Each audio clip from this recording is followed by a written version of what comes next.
Hello and welcome back to Citizens Forum. We're recording this on Tuesday, December 18th, 2018, and I'd like to thank our lovely volunteers and the Shaw staff for helping us put this production together again. And today I have an interesting guest, a local author, Garnet Schulhauser, and he will talk about his books that he's written and also an interesting technique for a healing modality called QHHT, which is Quantum Healing Hypnosis Technique. Quantum Healing Hypnosis Technique. I tend to switch the two H's around.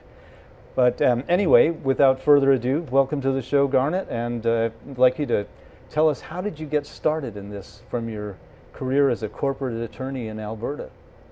Well, it started way back in 2007 when I was still practicing law. And I was walking down the street one day in Calgary. I was practicing law in Calgary.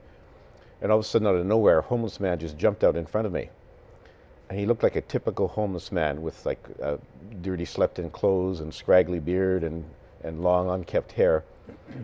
But he was different because he had these amazing, dazzling, sparkling blue eyes. And I felt two things. First of all, I felt that he was looking right down into the depths of my soul.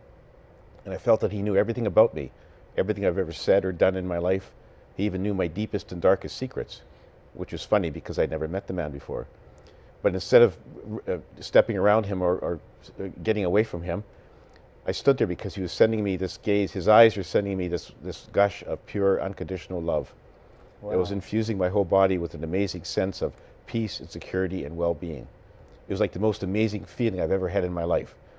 And I enjoyed it. I was standing there like a deer caught in the headlights until he broke the spell by saying to me, "Why are you here?"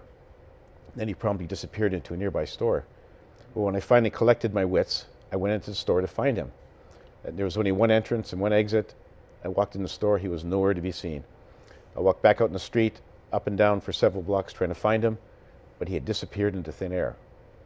So that evening I resolved to myself that I had to go back and try to find him the next day. And so I did. Same time, same street. I went to the place where I'd met him before, walked up and down for a few blocks. I was about to give up and lose hope when I spotted him sitting on a bench all by himself. So I walked up to him and I said, "Who are you? And why did you stop me the other day?" And he said, "I'm a soul just like you. I'm here to answer your questions and help you on your journey." And then my skeptical lawyer brain kicked in. And I said to him, "Why do you think you could help me when you can't even help yourself? Because you look like you've been sleeping on the street for weeks and you smell like a dead fish." Well, he cracks me this big smile and he says, "You know, looks can be deceiving because you look like you're a very successful corporate lawyer with everything under control. But we both know that's just a facade." He said, "You've been asking yourself all the big questions in life over the last number of years and you haven't found the answers yet." He says, "If you want to find your answers, sit down and chat with me. And if you don't want to do that, then go back to your office and see if you can find your answers in all those emails waiting for you on your computer." Well, luckily my intuition was screaming at me to say, "Sit down and talk to this guy. What do I have to lose? Half an hour of my life?" So I sat down and we began a conversation that ended up going and continuing off and on for about the next several months. And he told me early on his name was Albert, and he was one of my spirit guides in disguise. And I found out later that I was the only one who could actually see him or touch him. I could feel him. He was solid. He told me that no one else could have seen him that day, only me. And so if somebody had been passing by the bench that day, they would have seen me sitting by myself, talking to myself, apparently, because they couldn't see Albert. And so he showed up in the homeless man manifestation for the first 3 times. And then after that, he was just a voice in my head, and we communicated by telepathy. Now, did anybody think you were nuts when you started having these experiences? Well, I never told anyone. You never told anyone. I didn't even tell my wife. Were you afraid to tell people? Yes, I was. I was afraid to tell my wife and my sons, and certainly I wasn't going to tell my law partners. They would have had me hauled away in a straitjacket, you know. So there's no way I was telling anyone. And so I had this private conversation that went on off and on for a year, and about a year after I first met him, I decided, you know, practicing law was just not for me anymore, and that I had to set off on a different course of action. And so a year after I met Albert, I retired from the law, moved out to Vancouver Island, and I began writing the manuscript for my first book, Dancing on a Stamp. And the reason I wrote the book was because Albert said early on in our conversation, he said, I'm not just here to satisfy your curiosity, I want you to write a book about my revelations so that everyone would have access to them. And that sort of took me aback a bit because I hadn't not even dreamed of writing a book. It wasn't on my radar screen. But he's very gently persuasive. And after a while I agreed, okay, I'm going to write the book. And so I wrote the manuscript for my first book. How long did that take you? Quite a while. It probably took me maybe a year and a half. It was slow going. I wasn't used to being an author, and I would write drafts, and I think I rewrote the manuscript like 8 or 9 times. Wow. Before I decided to find a publisher. But even after I finished the manuscript, I was hesitant, and I thought, you know, if I publish this book, I'm going to lose a lot of my old friends, a lot of my law colleagues are going to think I'm crazy. I wasn't sure what my family was going to think about it. And so I struggled with that for quite a while. Then finally I said, to heck with it. I'm going to get it published, let the chips fall where they may. And so then I sought a publisher. And what year was that? I got the publisher, an offer to publish in December of 2011, and it was released in September of 2012. So you've been on Vancouver Island since 2010 or so, and then... Oh, actually, 2008. Oh, 2008, yeah. wow. Yeah, I didn't get at writing the manuscript right away, and once I started, it took a while, so it was just, you know, Albert had to sort of sometimes hit me over the head with a 2x4 to get me going. Well, that's fascinating. Now, how did you get involved then with the QHHT? Did that sort of naturally follow? Yeah, see, what happened was the publisher for all 4 of my books is Ozark Mountain Publishing. Oh, okay. And the founding person for that publishing company is Dolores Cannon. And so I've been in Arkansas 3 times to speak at their transformation conference. I met Dolores once. She passed away in 2014. Mm-hmm. And I was aware that she had this program called QHHT, sort of generally vaguely aware, but I didn't really pay much attention to it. When I finished the manuscript for my 4th book, I said to my spirit guide, Albert, so what should I do now? Should I write book 5? What do you want me to do? He says, put book 5 on the back burner for now. I want you to take the QHHT course. And it's sort of like, you know, the light bulb went on. And I thought, yeah, that makes sense. So I took the 2 courses. I took level 1 and I took level 2. So now I'm a level 2 practitioner. And can you give us an overview of QHHT?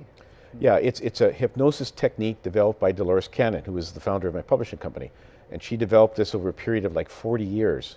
And she kept on changing it and perfecting it. And what it is basically is it puts the clients into a very deep trance, called the theta level of trance, the deepest level you can go. And from there, there's 2 aspects to the induction. When a client goes into the induction, the first thing is they go back to 1 or more past lives. And it could be a past life they had on Earth, could even be a past life on another planet. And so they go through, and when they're in the past life, they're actually reliving the past life. So they're actually, whatever they're seeing, doing, whatever's happening to them, it's sort of like they're reliving it. So it can get quite emotional sometimes. If, you know, I've had clients who, you know, with tears streaming down their cheeks because they're seeing their wedding day or the birth of their first child or whatever. It could be tears of joy or tears of grief, whatever. When that's done, then we get to the good part, which is we summon their higher self. Now, a person's higher self is sort of the highest part of a person's soul, most closely aligned to the source. Okay, mm-hmm. Your higher self has been with you right from day 1 when you were born, and also knows everything about all your previous lives, and they're there to help you. They want you to have a fulfilling journey, the one that you intended to have before you incarnated. And so when we get to the higher self, the client brings in, at our request, a list of questions, and we ask, and as a practitioner, I'll ask the higher self the questions and get the answers, and it's all recorded so that the client, after the session, can listen to it and get all the answers. And so, and the answers, the questions could be anything. It could be relationship. It could be like, when am I going to find my life partner? How do I find my life partner? It could be career, like should I stay with my job? Should I change my career? What city should I live in? It could be health issues. It could be like, why do I have this pain in my stomach that the doctors can't figure out? You know, why do I have recurring dreams throughout my life? Why were there missing segments in some part of my life that I can't explain? So questions like that, and they get really good answers from their higher self. And I'd like to say here that I met Garnet by doing one of these sessions, and you successfully regressed me back to several previous lives. And it's a friend of mine asked me, well, do you believe in that stuff? And I said, well, it's really hard to say. I know that I experienced something that was amazing, and I know that I saw things that were real, and I felt like I was there. And so while I can't say that I have a new belief system entirely because of this, it's like it opened the door, and I know that there's something there. I don't know necessarily. I mean, I'm a doubting Thomas when it gets down to this kind of thing. I have to have some kind of proof. But is that a typical thing? Do most people are willing to accept the sort of? Yeah, they are. And in fact, I get very good reactions from my clients, and most of them, when they're finished a session, they'll say, "Wow, that was great. I feel so good." Some will say, "This has really changed my life." I get comments after the fact in emails from them saying it was great, and you really, the answers I got really solved some of the mysteries in my life, and in some cases where they had physical ailments that were healed, they'll say, "That was great, wonderful," and they're very happy. So, do you have a sort of an explanation of how this works, or do you? I mean, I've got some kind of an explanation in my mind because I've read a lot of near-death experiences that we do have a consciousness that can be put in a higher level, a causal plane is how I think of it, and that we can affect changes and the material level. And would you say that that's true of quantum healing? That you actually affect a physical change sometimes merely by putting somebody into a hypnotic state? Yeah, it can occur. The practitioner doesn't do any healing or any changes. They just facilitate the higher self from doing it for the person, because the higher self could basically do anything. I mean, I haven't had any really serious health issues for my clients, but Dolores Cannon has had examples where somebody will walk into her session on crutches. They can't walk. They leave the session, leave the crutches behind. Or they're scheduled for major surgery after the session, and the higher self says, "We'll heal you." They don't need the surgery anymore. I've had a couple of minor cases where one lady she had an inexplicable pain in her leg that she's had like for ages, and the doctors can't figure out, there's nothing wrong with you. Why are you having this pain? Ask the higher self, and the higher self says it's because her spine was slightly misaligned in one place. And I said to the higher self, "Well, can you fix that for her?" They said, "Sure." And so after she came out of the trance, she said to me, when the higher self said they were fixing it, she could feel things in her spine moving. Wow. And the pain was gone.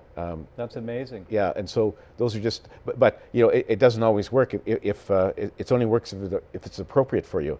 So if you have a physical ailment that you chose to have before you were incarnated as part of your life challenge, they won't change that. They won't mess with your life plan. But if it's something that just sort of came otherwise, then they can help you. As long as the client believes they can do it, it'll happen. That's very interesting. Garnet has written 4 books, and I've got one of them. I'm getting the rest of them now to read because I read Dancing on a Stamp, and it's just so fascinating. You can order them from his website if you're interested in these things. And if you could just tell us this a little bit about, let's see, after Dancing on the Stamp, is there Dance of Eternal Dancing Rapture? Forever? No, that's the last one. Dancing Forever with Spirit. Dancing Forever with Spirit. Okay, so Astonishing Insights from Heaven. Do you want to just give a brief overview of that? Sure. After I'd finished the manuscript for my first book, Dancing on a Stamp, Albert disappeared out of my life for a little while, and then he suddenly reappeared. And I woke up one night in my bed, and I could see this ghost-like ethereal figure standing in the doorway of my bedroom. When it moved closer to my bed, I could see it was my old friend Albert, except now he was in astral form. Okay. So I said, "Albert, hi, what brings you here? What's up?" And he said, "I'm coming to take you on a series of astral trips to the spirit side, to other places on our planet, other places in the universe, because I want you to write about what you see and hear in your next book. And by the way, you're going to write 3 more." It sort of took me back. So then he took me. He literally grabbed my astral hand and pulled my astral body out of my physical body. I turned around and looked, and my physical body was still asleep in bed. Is that the first time you'd done that? Yeah, first time. Okay. Very first time. So you had assistance the first time. Oh, that's nice. Yeah, no, actually all the times. I've always been with Albert when I'm astral travel. So anyway, we float up through the ceiling, up to the clouds. He lets me sort of stop at a very high point above our beautiful planet to look back on it. Amazing how beautiful our planet is from that perspective. It's like a jeweled pendant hanging in the inky blackness of space. So then he said, "Come on with me." And we went through a shimmering doorway to the spirit side. And there, I ended up in a beautiful meadow, like incredibly beautiful, like more so than any place you could ever see on earth, like lush green grass and trees and 1,000 different kinds of wildflowers. We walked up a hill. On the other side, I saw a group of souls waiting for me, a group of people. They looked like humans. As I got closer, my heart skipped a beat because I could see it was my mother, my father, uncles and aunts, and my brother who had already passed away. And so they were there to greet me, and give me warm hugs and wrap me in unconditional love. And that was, Albert said, that's the preview that all of us will have when we transition back to the spirit side. We'll be met by a welcoming group. So he gave me a preview of it because I'm still, obviously, I wasn't dead yet. And then we went off to a beautiful white city there called Aglaia, where we ended up meeting with this wonderful council called the Council of Wise Ones. And that was my first trip. The third and fourth books also detail my astral travels with Albert, different places, speak to different people. And so I basically, I had a number of astral adventures with him, and my books describe what I saw and what I heard. So Dance of Heavenly Bliss is the third book. That's the last one, the fourth one. Then Dance of Eternal... I'm sorry, you're right. Dance of Heavenly Bliss is the third one. Yeah. And Dance of Eternal Rapture. That's the fourth Ageless book. Wisdom from the Spirit.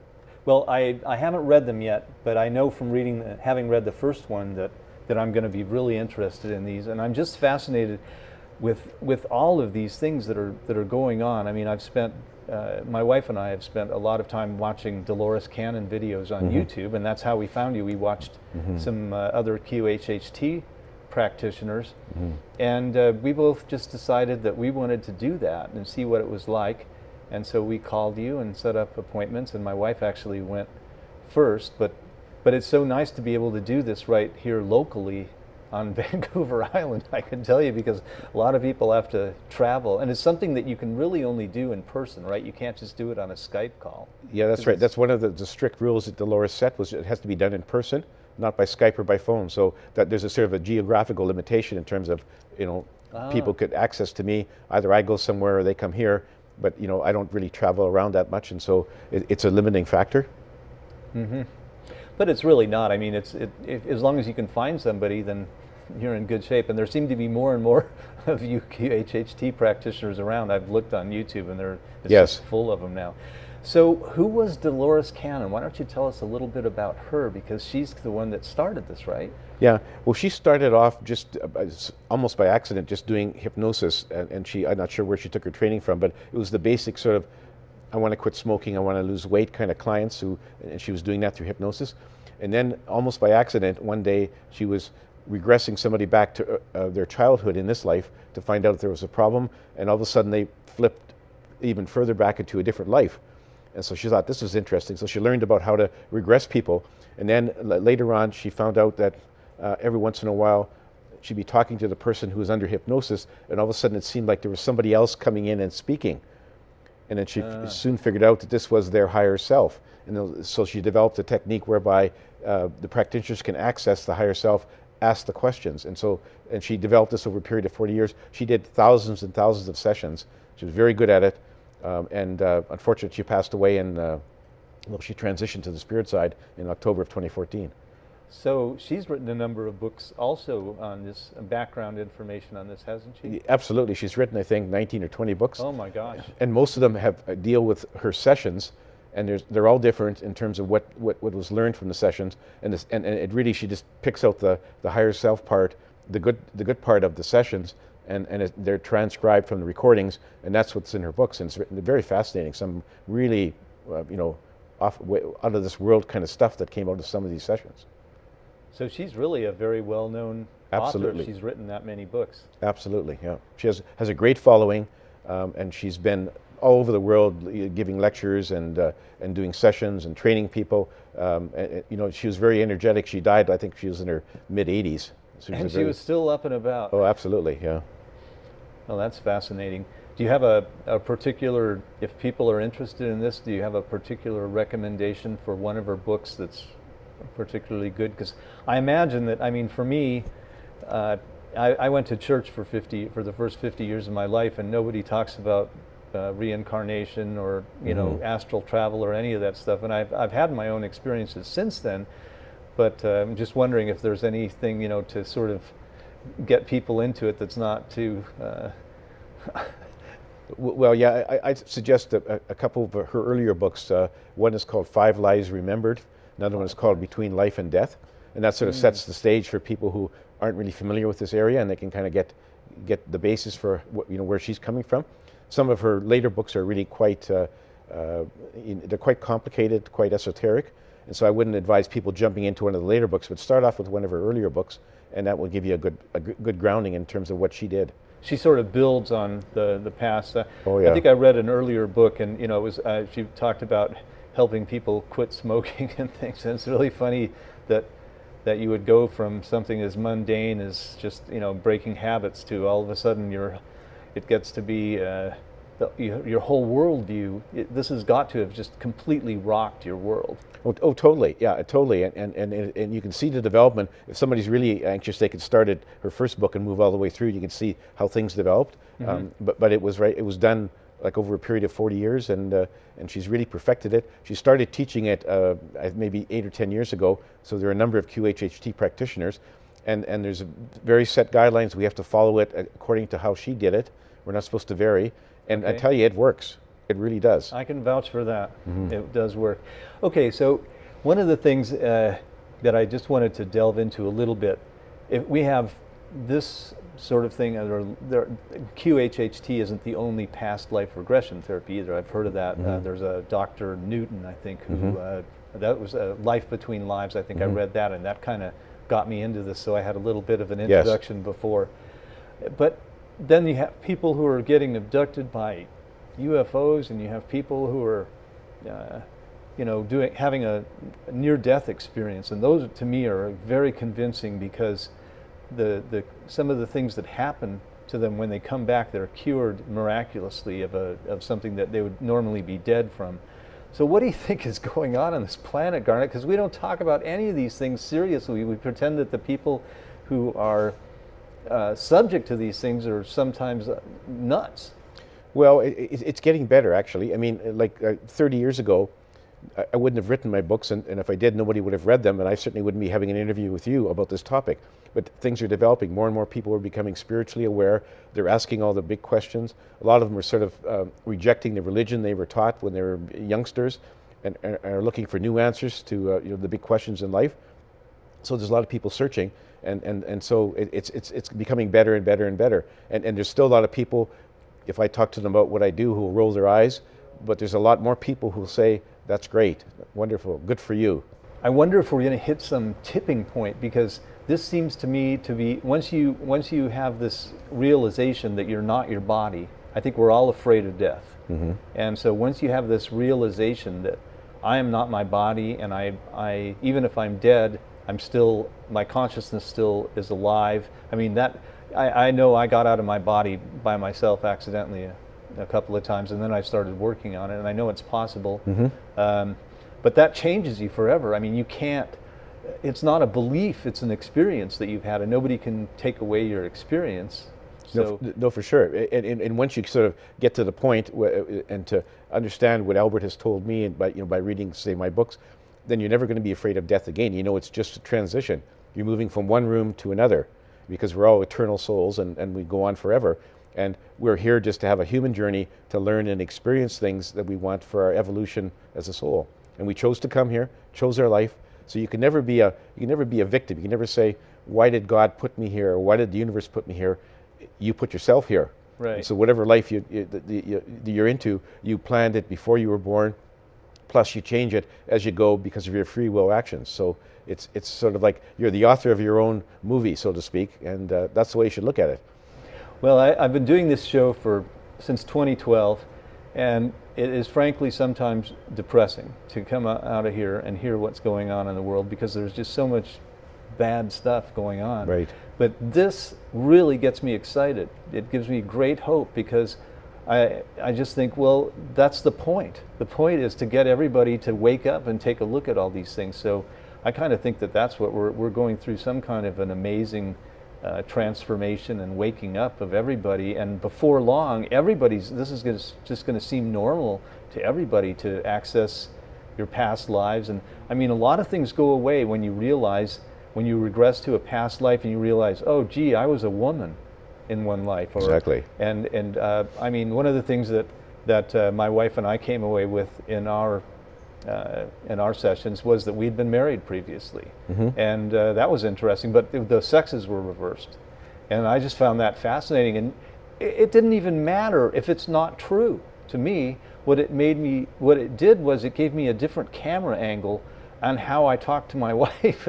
Exactly. And what our relationship is and everything else. So I just think that, you know, if you start off with this, if you like this kind of thing, that doing something like this, which is fairly gentle. I mean, I have friends who have taken ayahuasca and all sorts of other things which are not quite as gentle as this. You can still get there by doing these things and really change your consciousness and find out who you are and access that deeper level. So you agree with that assessment, right? Totally. I mean, it is a very gentle way of getting into it. I mean, you don't. There's no bodily harm. There's nothing that will make you ill or sick or anything. I mean, it's designed to make you aware of the fact that you have past lives and that you have your higher self is there with you all the time, you know, on your side, trying to coach you and give you the good answers. And you know, at the end of the day, you have nothing to lose. I mean, you can believe it. That's great. If you don't believe it, well, you've lost 4 hours out of your day. Yeah, right. Okay, so we have about a minute left. Is there anything else you want to just say about this topic, or? No, I mean, if people would like to have a session, they can go to my website and they can just schedule it online. And these sessions go for anywhere between 4 to 5 hours. I'll put your website up. On and you just click onto my QHHD website. If you want information about my books, I have a book website, and you can get information on all my books. You can read an excerpt. You can get right to the online bookstores like Amazon and Barnes and Noble and the rest. Click right on there and you get right to a point where you can buy my books. And I also have Facebook and all the other social media sites, so all the information is there. And if anybody has a comment or a question, send me an email. It's on my website. Great. Well, thank you very much. This has been a really fascinating topic for me. It's one of my favorite subjects because I really like to think that humanity is headed in a good direction and that we're all waking up rather than we're headed for some mass destruction. So I really appreciate your taking the time and coming on the show and talking to us. So thank you for watching this segment of Citizens Forum, and we'll be back